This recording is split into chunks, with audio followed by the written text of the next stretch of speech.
pretty spectacular to see acres of goldenrod in bloom. Very beautiful plant. But I know what a lot of you are thinking. Sneezing, hay fever, allergies.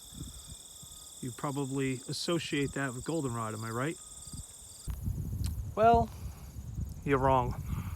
You see, goldenrod does not have the sort of pollen that goes airborne. It's very granular and it drops to the ground. Whereas ragweed and a few other plants, especially some others in the spring, the pollen is so fine it just goes airborne and you breathe it in. In fact, it's such a wide-held belief that goldenrod causes these issues that drug companies will actually slap on their bottle that it will cover allergies related to goldenrod, which bothers me for a couple of reasons. Number one, it's false. It's a lie, and they know that.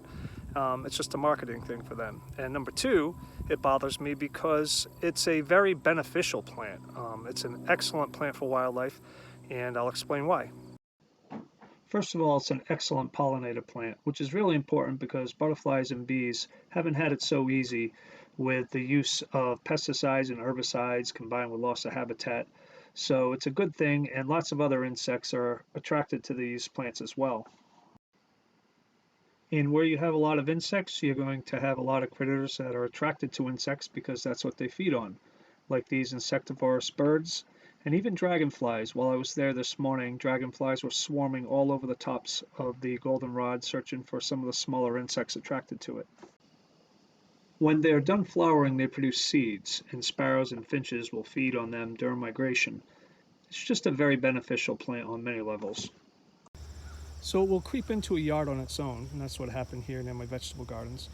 I always encourage people to leave patches of your property just wild, let it do what it wants to do.